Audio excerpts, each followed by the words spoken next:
Selamat pagi, perkenalkan nama saya Valeria Ola, NIM 1910416895. Kelas Manajemen A2 pagi, dosen Bapak Adi Mursalin, Sarjana Manajemen, Magister Manajemen.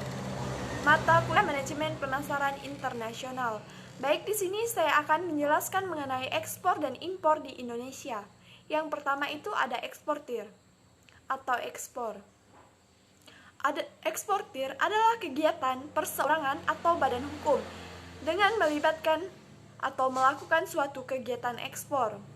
Jika kegiatan ekspor dilakukan dalam skala yang cukup besar, maka proses pengiriman tersebut akan melibatkan bea cukai yang berperan sebagai pengawas lalu lintas pada suatu negara. Seluruh barang yang hendak diekspor akan selalu mempunyai ketentuannya, tergantung dari jenis-jenis barang tersebut. Semua masyarakat atau individu mampu melakukan ekspor karena mereka harus mengikuti beberapa prosedur yang harus ditaati atau diikuti. Namun, sebenarnya prosedur dalam melakukan ekspor lebih mudah daripada melakukan impor, karena banyak prosedur impor memiliki banyak peraturan khusus dalam hal pajak, tapi dalam melakukan ekspor hanya beberapa saja yang akan dikenakan. Pajak ekspor yaitu ekspor kayu, ekspor rotan, crude palm oil. Selanjutnya ada tujuan dan manfaat ekspor. Satu, menumbuhkan industri dalam negeri. Yang kedua, mengendalikan harga produk. Yang ketiga, menambah devisa negara. Selanjutnya ada komoditas ekspor. Selanjutnya ada tujuan dan manfaat ekspor. Satu, menumbuhkan industri dalam negeri. Yang kedua, mengendalikan harga produk. Yang ketiga, menambah devisa negara. Selanjutnya ada komoditas ekspor di Indonesia. Setidaknya ada 5 komoditas ekspor yang paling besar yang dimiliki oleh Indonesia. Kelima komoditas paling besar tersebut adalah yang pertama, komoditas karet. Perlu kita ketahui bahwa Indonesia adalah negara penghasil karet paling besar kedua di dunia. Untuk itu, jangan heran jika karet dijadikan sebagai suatu komoditas utama di Indonesia.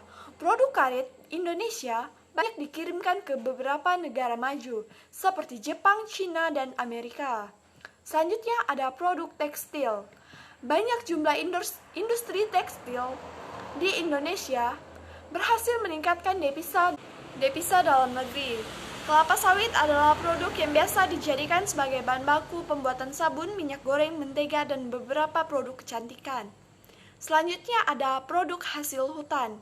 Indonesia adalah satu negara tropis yang mempunyai banyak sekali hutan, sehingga industri kayu di Indonesia memiliki prospek perkembangan yang bagus. Beberapa hasil hutan yang dikirim ke luar negeri adalah kertas dan kayu. Yang kelima adalah kakao. Perlu kita ketahui bahwa negara penghasil biji kakao ketiga paling besar di dunia adalah Indonesia. Nantinya biji kakao ini akan diolah menjadi coklat atau makanannya.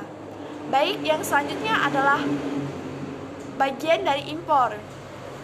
Pertama, pengertian impor.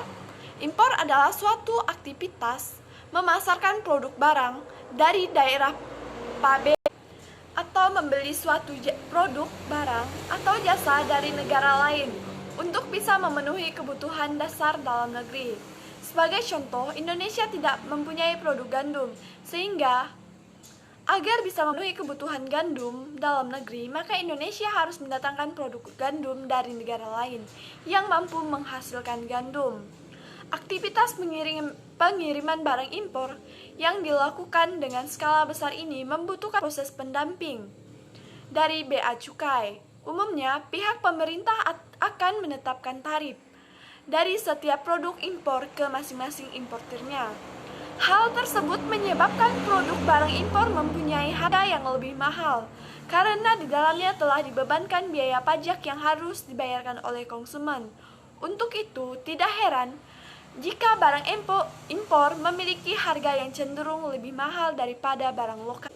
Selanjutnya ada tujuan dan manfaat impor. Seperti yang sudah dibahas bersama, Maka kegiatan impor memiliki tujuan utama untuk memenuhi kebutuhan dalam negeri. Kegiatan ekspor dan impor ini adalah salah satu bentuk dari komunikasi atau kerjasama pada tiap negara.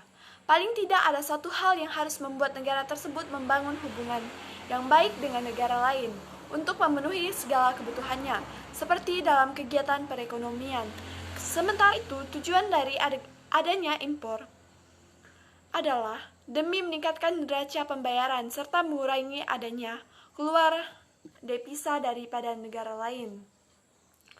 Untuk manfaatnya sendiri, kegiatan impor akan meningkatkan potensi pada suatu negara dalam mendapatkan bahan baku, barang, serta jasa pada suatu produk tertentu yang memiliki jumlah terbatas atau tidak mampu diproduksi di dalam. Selanjutnya ada komoditi, ekspor dan impor. Komoditi adalah suatu produk barang atau jasa yang mampu memenuhi kebutuhan pembeli. Jenis komoditi yang hendak diekspor pada suatu negara harus memiliki keunggulan maupun kelebihannya tersendiri. Namun, setidaknya terdapat 3 faktor yang mampu mempengaruhi keuntungan pada suatu komoditi, yaitu faktor teknologi, alam, dan biaya produksi. Baik, sekian video dari saya atau penjelasannya. Atas waktunya saya ucapkan terima kasih dan juga selamat pagi.